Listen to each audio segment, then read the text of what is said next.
What's good, Internet? My name is Attack. Welcome back to my Monday Night Raw reactions for the week of May the 2nd, 2016. Let's talk about Monday Night Raw as always. Let me know what you thought down in the comments.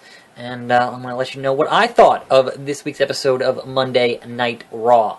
So because they keep saying that Payback pay-per-view was the first pay-per-view of a new era, we would assume this is the first Raw of a new era.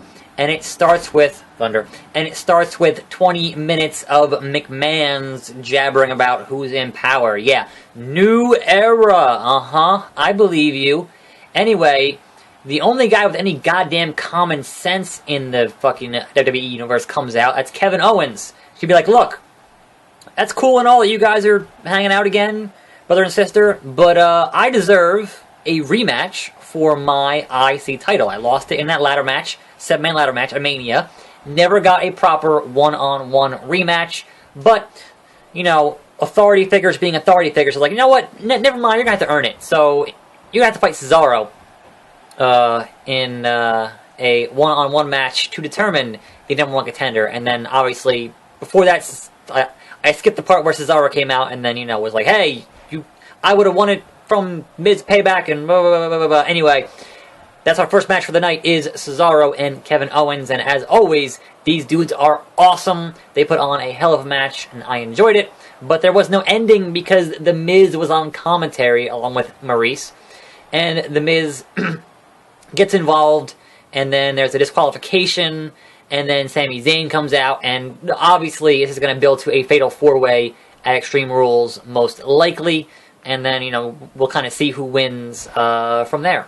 But this crowd was definitely behind Sami Zayn, so I'm happy to see him getting over on the main roster. Then we go with like a bunch of backstage segments.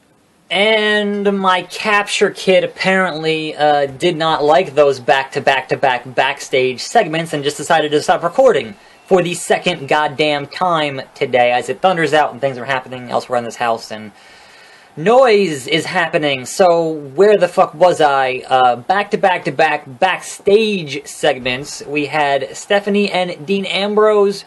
We had The Golden Truth with Tyler Breeze and Fandango.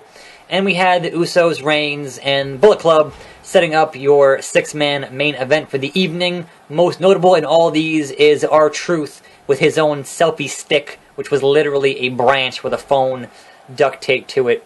That was pretty good.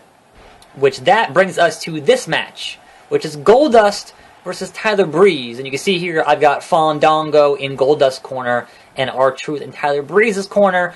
This whole Golden Truth thing is still going. There's no end in sight.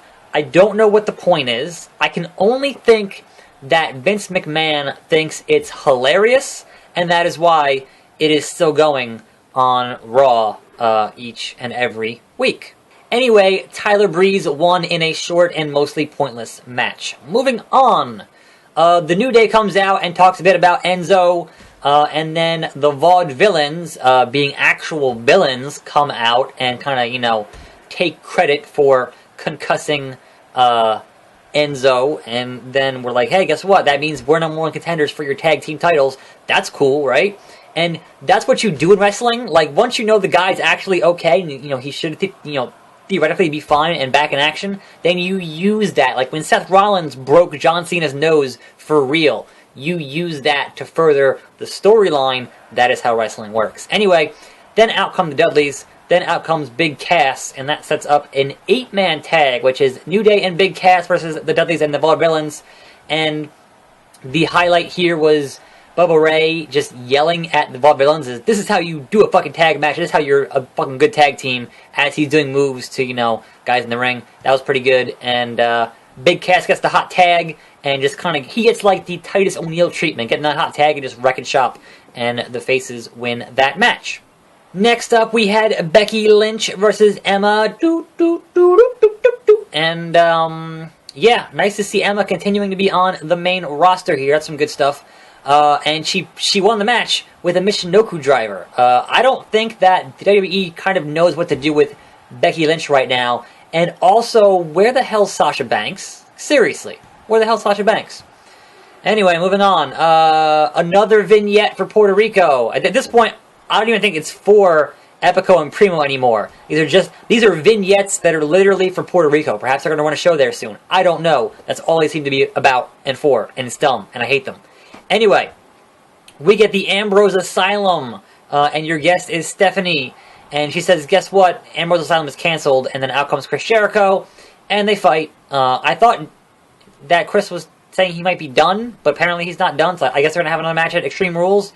And of course, the highlight here is the sad fate of Mitch, because apparently Chris Jericho does not like when you name inanimate objects. He smashed Francesca, the trombone, and now he smashed Mitch over the back of Dean Ambrose's head. Rest in peace, Mitch.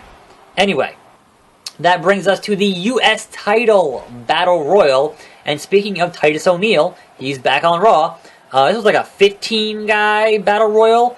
And the funny thing is that in the graphic for this, before it happened, there was a picture of Ryback, who was not in this match. Because Ryback, apparently, he started his impression of CM Punk on Sunday and continued his impression of CM Punk on Monday by just going the fuck home. So yeah, that's a whole different story. I'll get into that in my 2K, my career video. But we had a 15-man battle royal full of just guys that, I guess would have U.S. title aspirations. And the end of the match came down to the League of Nations and Zack Ryder.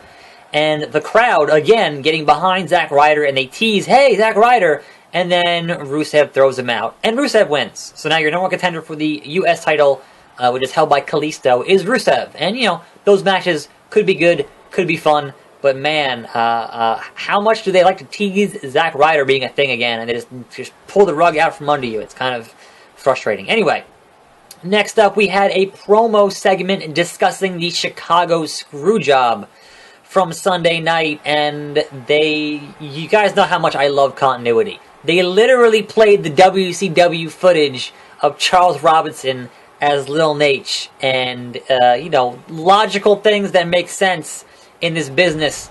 I absolutely love this. This was fantastic. This all sets up a submission match for Extreme Rules between Natalya and Charlotte, and Ric Flair is banned from ringside. End of this thing, Natalya put Flair in the sharpshooter, Ric Flair, and then took his coat and took his Rolex and took his Hall of Fame ring. And the only thing here that I'm just disappointed in is that she didn't elbow drop the coat. That's the only thing. Anyway, that moves us on to the 6-man tag main event. Roman Reigns and the Usos versus AJ Styles, Luke Gallows, and Machine Gun Carl Anderson. Here is your Reigns and Usos versus Bullet Club, but you can't call them Bullet Club, but they were in some kind of a club match, and the match was alright. I mean, it was, it was an average Raw 6-man tag main event, kind of whatever. Is Tyler Breeze bleeding? Good for him. And kind of, the main thing here is that AJ and his friends won this match. So there was a post-match thing with some chairs, so obviously you're setting up for Extreme Rules. And so you had your chairs thing, and it kind of, in the whole Shades of Grey thing kind of worked, because, Roman didn't see the part where the Usos were going to beat up AJ, so then AJ had the chairs beating him up, and it kind of, the character motivations here made sense, and then Roman fucking, looked strong, went nuts, and literally did a throwing powerbomb to AJ Styles through the announce table, and it looked sick. And what I said for the longest time is, just make Roman a tough guy who looks cool and does cool stuff and punches guys and doesn't talk as much, and you'd be golden. So, if they can keep doing that, thumbs up. So yeah, that was pretty much Raw. I'm sorry this video is a bit short, or seems a bit short, because I'm scared now. My capture kit, 2 times today, fucked up, and I don't want it to fuck up a 3rd time and have to start this whole recording for a 3rd time. That would be very unfortunate. So, that being said, I'm Attack Slug. This was my Raw reactions for the week of May the 2nd, 2016. Let me know what you thought, and I'll see you next time right here on this channel. And I'm out!